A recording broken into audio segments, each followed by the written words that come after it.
Welcome to the Glenn Beck program. Big news today, at least 10 Russian deep cover spies from the SVR, which is the new KGB, were arrested this week here. One of them, believe it or not, was a communist who wrote in New York, wrote pieces right out of the progressive playbook, which really doesn't narrow the list of suspects in your mind, does it at all? It's practically the whole New York Times staff, but this is just the beginning. Over a year ago, I said that foreign ops would be here. Not these kind of foreign ops, but the ones that are sent in at the last mission, the last moment, kind of the Mission Impossible kind of guys, that when they see the opportunity to take us, they go in and help push us over the brink. That's what happens. We've done it to other countries.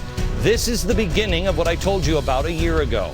But we are learning new things every day. In 30 minutes on this broadcast, I'm going to show you some new Barack Obama information that will explain a ton of stuff, but it will boggle your mind on how the press just doesn't do their job.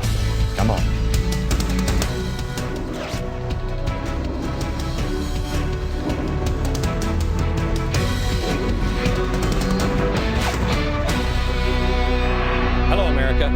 Well, the G20 had another meeting, and it was great because it only cost the Canadian taxpayers $1 billion for security. Yeah, $1 billion for security. And what were they talking about at the G20? Fiscal responsibility. Anyway, President Obama was there, and he said something that kind of tripped my Marxism alarms. Here he is. A strong and durable recovery also requires countries not having an undue advantage. I think we all have the same interest, and that is the United States can compete with anybody as long as we've got an even playing field. Somehow or another, I don't think that's going to work out to our advantage here. Thank you, Mr. President. A level playing field. I like that. No undue advantages. Sure. Sounds cute and fair and huggable and everything, but let's really think this through before we break out the chance for equality. Let's talk about the logistics of that. Whether you agree or disagree, how do you do that? What would happen? What would happen to the average American? Well, let me show you this chart. This is a chart on how much everybody makes in the rest of the world. Yeah. Up at the top is just over $55,000, those evil Americans. Oh, no. Actually, it's the Swiss and their cocoa. Next is the U.S., just over $47,000. Well, the president thinks it's better when you spread the wealth around. He doesn't believe that it's only true here in America. He believes it's also true globally. Look at all of the income inequality around the planet. Let's level it out. Okay, let's see. Do I have an eraser anywhere? Well, what we do is we just get a big bulldozer. You see what I mean? Because it's so unequal.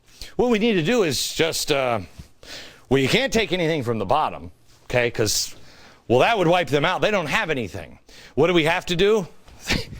Thank you for the eraser here. Well, you just have to start at the high spots. Get rid of some of this, okay? And just spread it over. Bring it over here. Now everybody's happy. No, not really. I don't think so. Because we're not talking about Bill Gates' wealth. We're talking about your wealth. We're talking about $47,000 a year. That's the average salary in the United States. In Kenya, where's Kenya? Here it is, $730 a year. That's an undue advantage. Not very equal or fair. We're going to have to level things out. Bulldozer just comes over here, takes all this wealth. It actually has to go down right about here. And then we just take all of our money and send it to the rest of the world. It'll be great. It'll fill in all the gaps in places like Brazil and India and Venezuela and Cambodia. They're going to be so happy. You and little Swiss Miss, yoodly-doo. Not so much.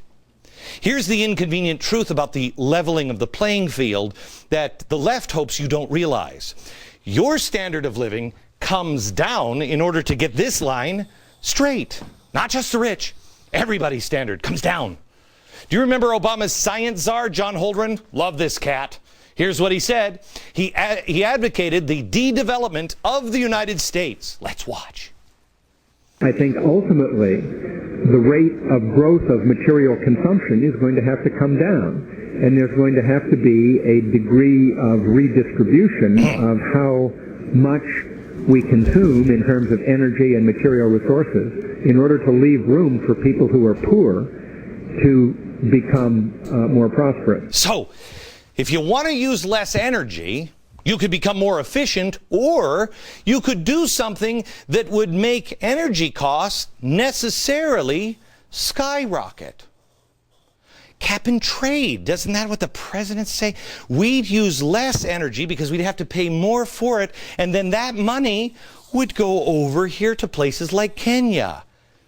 You feeling all warm and cuddly inside? It's gonna be good. This is what America voted for when they voted for change. When all is said and done, the president and the radicals he has surrounded himself with, when all is said and done and they have successfully de-developed America to make the whole world huggable and soft, it's going to be great. Everyone won't have been lifted up. They'll just be dragged down to the same kind of miserable kind of existence. Imagine, America, what your life is going to be like when everybody in the world makes, yes! Now how much would you pay? You too can go from $47,000 a year all the way down to $14,000. Happy? This is the MO of this administration. It's been this from the get-go. Spreading things out, making everything equal. That's what he told Joe the plumber. He doesn't want to hurt you. He just thinks it's better when he spreads the wealth. He said the Constitution isn't redistributive enough. Healthcare, what did I tell you? It was about redistribution of wealth. I was called crazy. But then after we passed it, what did the New York Times say? They described the bill as attacking wealth inequality. I thought it was about health.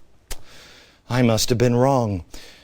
Except I was right, and they were lying. It's the same thing with cap and trade. How many bogus emails do we need from scientists to realize global warming, it's a hoax? Cap and trade has nothing to do with saving the planet. It's about making the uber rich, like George Soros, even more rich by being the guy with a shovel and spreading it around. He takes a cut, you see.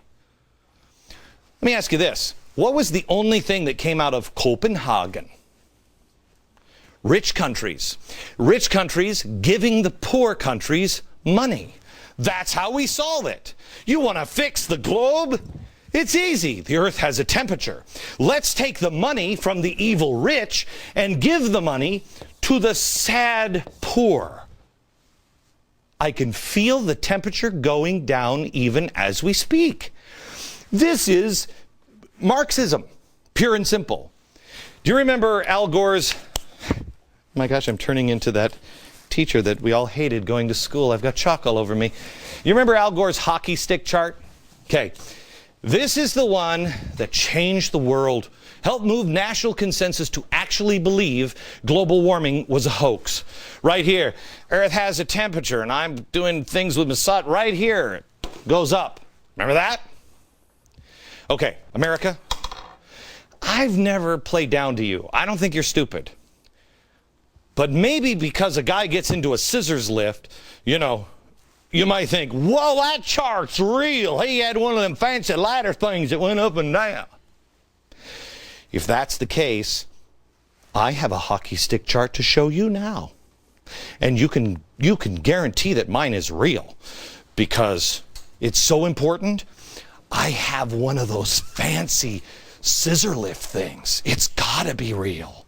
I want to thank Charles Koch for this information. This is great. This is a big chart. So it has to be real. Started in 5,000 before Christ. Uh-oh, did I say that out loud? This is the world per capita GDP. I think this is like ancient Babylon. I don't even know what this one is, but it's just a little bump right here. But then it's relatively flat until, oh my gosh, the 1800s. And then look, it's like the hockey stick. But wait, there's more. Yes, hang on. You're going to love this. It doesn't just stop there. No, this is where it gets really real, because I've got a scissors lift, and it's gotta be important if I'm gonna do this. Let's watch the red line as it goes up. Uh-oh, what's happening to the world GDP or per capita? What's happening? Uh-oh, it's all the way up here. What happened? That's a long way down there, huh? Look, it was so flat. But at 1800, gee, what happened? Oh, it must have been when we came up with pets.com. No. What was the other one that was going to revolutionize? Segway. The Segway. No. Gee, what happened around 1800?